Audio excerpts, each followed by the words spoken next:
Hey guys, welcome back to my channel. So in this video we're going to study about the remember me process. So as I said in the previous videos, so we are going to study the remember me process in this video. So first of all, I'll show you how the remember me process works, and then I'll explain the codes related to the remember me process. So let me show you. I'm going to type the email and the password first. So I just typed the email and the password. So I'm not gonna tick the remember me. I'm going to click the sign in. I'm going to sign in into the website without clicking the remember me. So I just signed in. So if I go out, which means if I sign out, and when I come to the same page, which means the sign in page, there will be no data related to my details. So I'm going to sign out here. So if you come to the sign in page, you can see there is no data. There is no email or password which I entered earlier. So I'm going to do the same process, which means I'm going to type the email and the password again, and then I'm going to click the remember me checkbox, and then I'm going to sign in again. So let me do that. I typed my email and password. So I check the remember me checkbox, and then I'm going to sign in. So I just signed in after clicking the remember me checkbox. So if I go to the page again, which means the sign in page, you can see the email and the password they're already there. Okay, so let me show you that. So I signed out, and then I'm here in the sign in page. So you can see here the email and password is already there. So briefly, the remember me process works like this. So when you click the remember me checkbox, the data, which means the email and the password, will be saved in the browser. So once we come back again and again, we do not have to type the email and password again and again. So the email and password will be already there. We just want to sign in.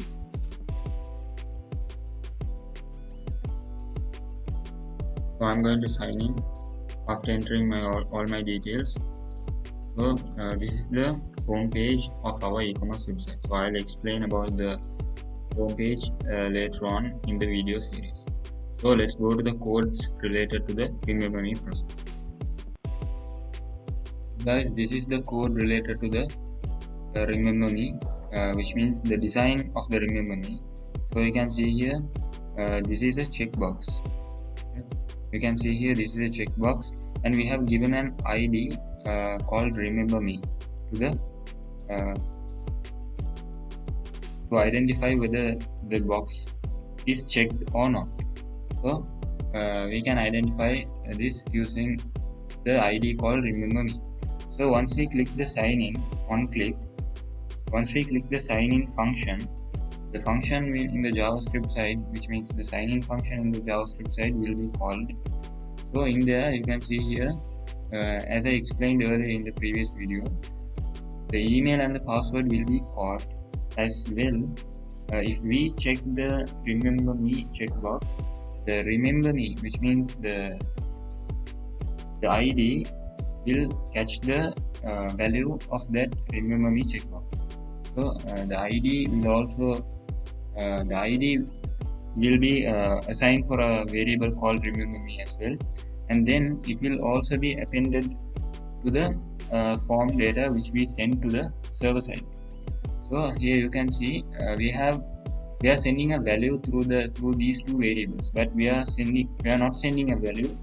We are checking whether the box is checked or not. So in this case, the box must be checked in this case. So if it's not checked, this variable won't work. So in this case, the box is checked.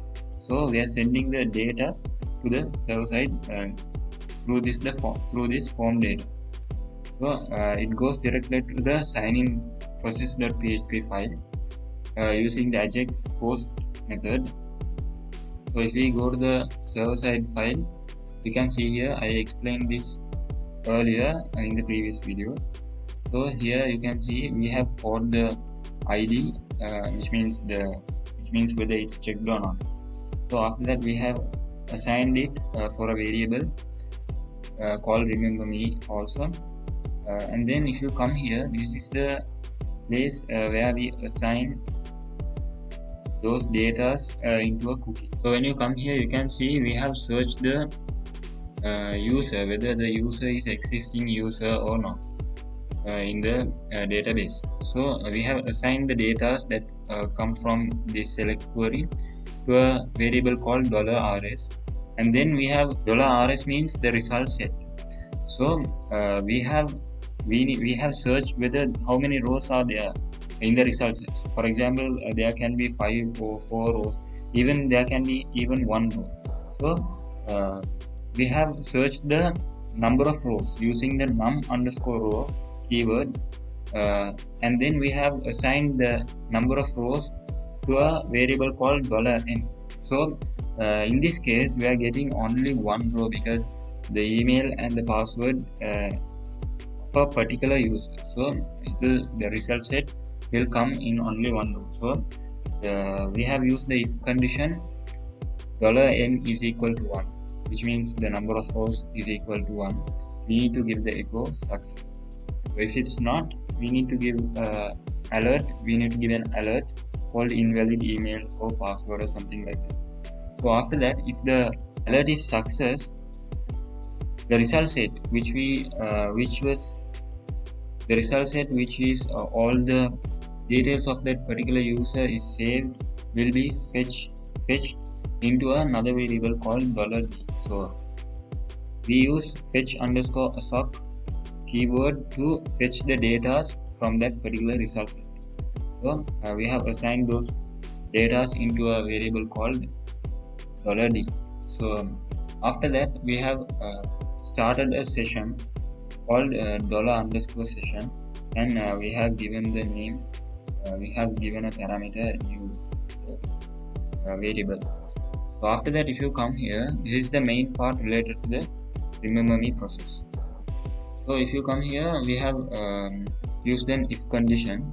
In this case, we are checking whether the $remember me variable is equal to true, which means if the box is checked or not. So if the box is checked, it's true. If the box is not checked, it's not true, which means it will go to the section after else.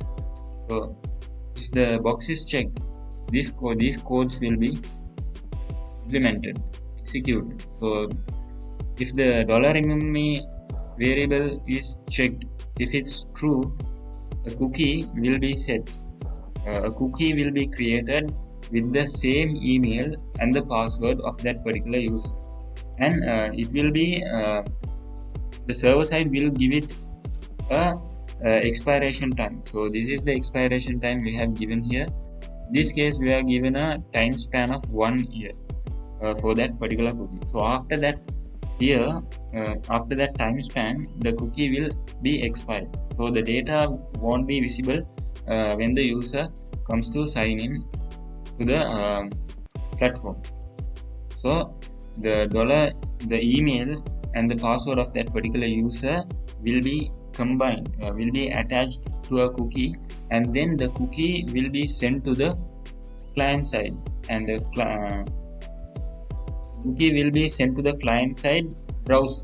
So the browser catches the cookie and the cookie will be saved in the browser.